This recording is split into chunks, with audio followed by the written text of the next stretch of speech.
जबलपुर गांव में दो भाई रहते थे। एक का नाम सुरेंद्र था और दूसरे का नाम वीरेंद्र था। सुरेंद्र हर रोज शाम को बाजार में फास्ट फूड का ठेला लगाता था।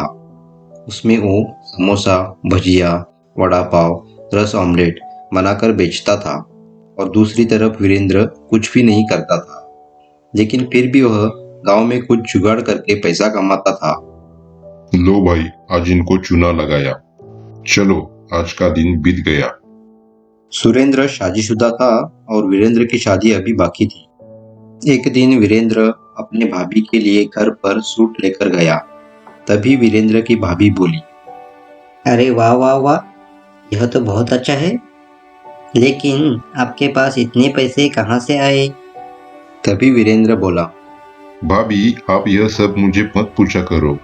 आपको तो पता है, मैं सिर्फ जुगाड़ ढूंढता हूँ, जुगाड़। बस यही समझ लो कि आज भी मैंने कुछ ऐसा ही किया है और बहुत ही जल्दी मैं अमीर बन जाऊंगा, अमीर। तभी घर पर उसका भाई सुरेंद्र पहुंचा। सुरेंद्र यह सब देख रहा था और वह बोला कि देख भाई, तू भले ही जुगाड़ से पैसा कमाएगा, लेकिन तू उन पैसों से कभी सक्सेसफुल नहीं बन पाएगा। तू कभी शांति से जी नहीं पाएगा। अपने भाई की यह बात सुनकर वीरेंद्र थोड़े बहुत गुस्से से बोला। भाईजान, आप हमेशा ऐसे ही बोलते हो। आप इस चलती हुई महंगाई में इतनी ईमानदारी करके क्या करोगे? इधर देखो, सारी जगह लूटमार ही हो रही है। मुझे तो जल्दी अमीर बनना है। ऐसे बोलकर वह अपनी भाई का मुंह बंद कर देता है। लेकिन सुरेंद्र की सोच बिल्कुल सही थी।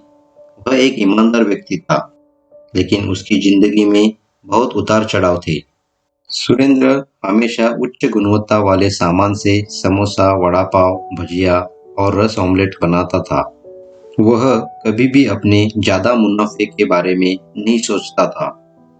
सुरेंद्र एक दिन दुकानदार के पास बाजार लाने गया। उसी समय दुकानदार ने कहा। तुम इतने महंगे और क्वालिटी के मैदा, बेसन, तेल से सारी चीजें बनाते हो। इसमें तुम्हें कुछ मुनाफा नहीं होता होगा। इस पर सुरेंद्र बोला कि मेरे ग्राहकों की सेहत का ख्याल रखना मेरा कर्तव्य है और मैं कभी भी अपने ग्राहकों को खराब और सस्ती गुणवत्ता वाली चीजों से बनाई हुई चीजें नहीं खिला सकता। भले ही मुझे कम मुनाफा क्यों ना हो, मेरे पास ग्राहकों की जो भी भीड़ है, शायद वह इसी वजह से होती होगी। सुरेंद्र अपने ग्राहकों का बहुत ज्यादा ख्याल रखता था। सुरेंद्र का फास्ट फूड का ठेला बीच बाजार में था। बहुत से ठेले आसपास में थे, लेकिन उसके यहाँ भीड़ कुछ ज्यादा ही होती थी। कुछ लोग घर को पार्सल भी लेके जाते थे। लोगों को सुरेंद्र ने बनाई हुई चीजें बहुत ही स्वादिष्ट और अच्छी लगती थी। सुरेंद्र अपने पूरे महीने का मुनाफा अपनी पत्नी सुनीता को दिया करता था। हर महीने की तरह इस बार भी सुरेंद्र ने अपना मुनाफा पत्नी को दिया। तभी सुनीता बोली। अरे अरे, इस बार तो पिछले महीने से कुछ ज्यादा ही कम है।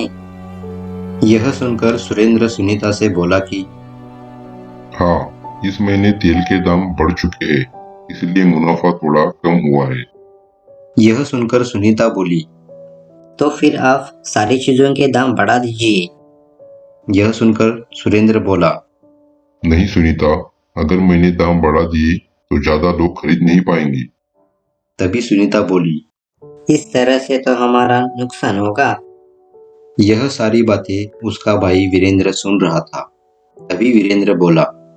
भाई, आप यह कब सीखोगे कि सबसे पहले आपको अपना भला सोचना चाहिए, इसके बाद दूसरों के बारे में सोचा करो।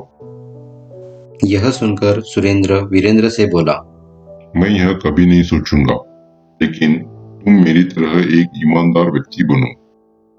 तभी वीरेंद्र अपने भाई से बोलता है। नहीं भाई, आप अपने तरीके से काम करो।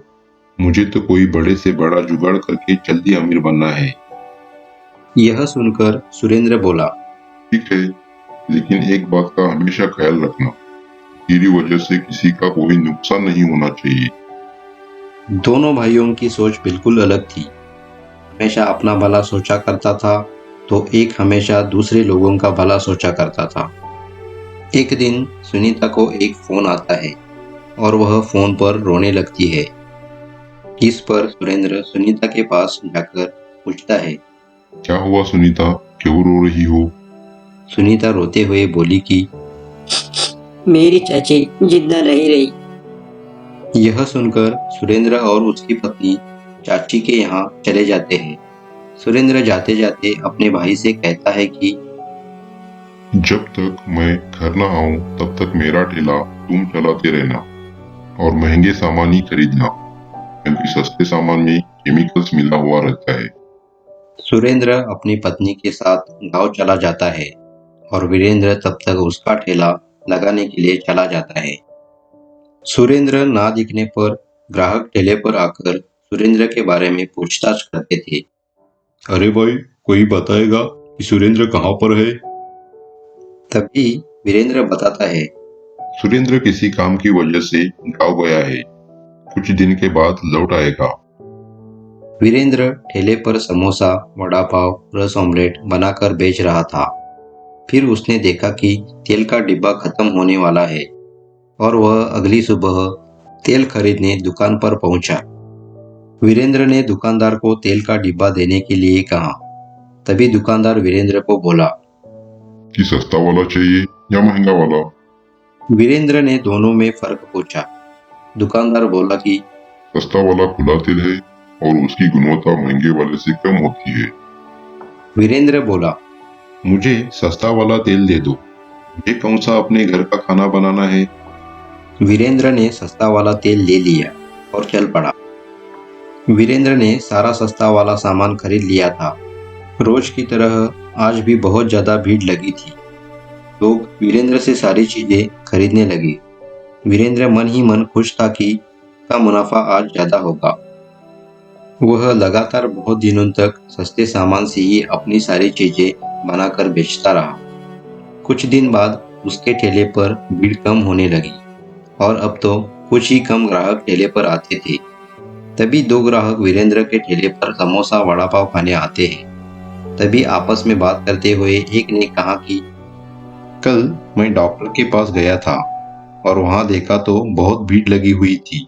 सभी के पेट में दर्द था, पता नहीं क्या खाया था। डॉक्टर बोल रहे हैं कि फूड पॉइजनिंग हो गई है। यह बात सुनकर वीरेंद्र थोड़ा चिंतित हो गया। तभी सामने से उसका भाई सुरेंद्र आते दिखाई दिया। सुरेंद्र गांव से लौटा था और वो यही देखने आया था कि वीरेंद्र ठेला कैसे चला रहा है। वीरेंद्र ने अपने भाई से कहा कि भाई, मुझे माफ कर दो, मेरे से बहुत बड़ी गलती हो गई है। मैंने अपनी एक बात तक नहीं मानी। मैंने ज्यादा मुनाफे के चक्कर में सस्ते वाला सामान खरीद लिया और उसकी वजह से लोगों में फूड पॉइजनिंग हो गई है। सारे मेरे ही बुरे किए कर्म है। भाई, मेरी मदद कीजिए। इस बात पर सुरेंद्र बोला कि मैंने तुम्हें पहले ही बताया था, सस्ते सामान से चीजें मत बनाया करो। अब देखो, सभी मासूम लोग बीमार हो गए हैं। सारा सामान अभी के अभी फेंक दो और ऊपर से दुआ करो कि सबकी सेहत सलामत रहे। दूसरे ही क्षण वीरेंद्र ने सारा सामान फेंक दिया। वीरेंद्र बहुत परेशान था। उसे अपनी गलती का एहसास हो चुका था। वह मन ही मन कह रहा था कि मैं आज के बाद कभी भी किसी के साथ ऐसा कुछ नहीं करूंगा कि मेरी वजह से नुकसान पहुंचे। और उसने ये भी कहा कि आज के बाद जुगाड़ करके कोई किसी तरह का पैसा नहीं कमाऊंगा, ना मुझे जल्दी अमीर होना है। घर जाकर भी वो आज भगवान से दुआ मांग रहा था।